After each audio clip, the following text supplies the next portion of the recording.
Hivadika Rivo-Doza amin'ity Faran'ny Herinandro ity ilay andro ratsy niforona tao atsinanan Madagasikara. Io nambaran'ny tompon'andraikitra ao amin'ny Sampana mpamantatra ny Toetr'Andro eny Ampandrianomby. Tsy tokony hahakasika ny Madagasikara anefa izany ho hatrany izy ireo.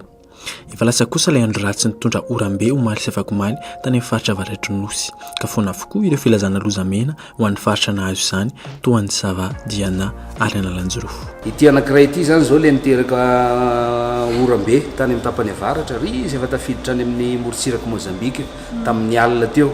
De io izy zao hitatsika amin'ny sary io mbola eo manodididina ny côte fa raha ny eritreritra zany zao de hitsofoka kokoa anaty tany izy io de ho rava tanteraka ao anatin'ny andro vitsivitsy ho avy. Fa le ty amin'ny atsinanan indray tia avaratry ny nosy la Réunion Maurice zany no manana Hivadika Hiforona no Hivadika Rivo-Doza manomboka any amin'ny Faran'ny Herinandro. Raha ny fijery hatreto de ny ireo nosy ravavy ireo zany no ho voakasika an'io Rivo-Doza Hiforona. Rivo-Doza faefatra amin'ity vanim-potoana 2024 ity moa io andrasana Hiforona io. Betsaka izany raha oharina amin'ny isa-taona hatreo amin'ny volana Desambra hoy ny teknisianina.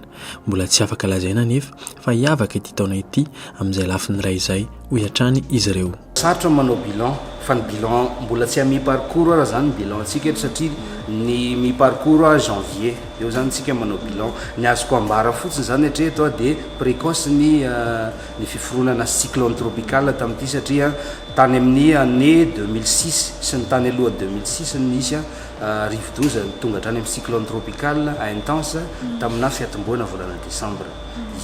Zay le hoe ny saison tsirairay marina hoe tsy mitovy ny isa-taona fa misy ihany kosa nefa ny tena hoe miavaka amin'ny mahazatra. Mbola amin'ny volana Aprily vao hifarana ny vanim-potoana ny Rivo-Doza ka mbola inisy Rivo-Doza roa farafahakeliny andalo eto Madagasikara. Ny prévision voaka zay mbola miandry ny mise à jour ndray zany tsika mi-parcours de raika hatramin'ny roa aloha zany eritreretina hoe akasika mivantana Madagasikara miditra an-tanety io zany.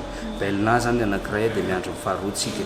Ny fahatelo tsy ferana satria mbola mois de décembre tsika zao mamarana ny décembre, janvier, février, mars voire avril mbola eo.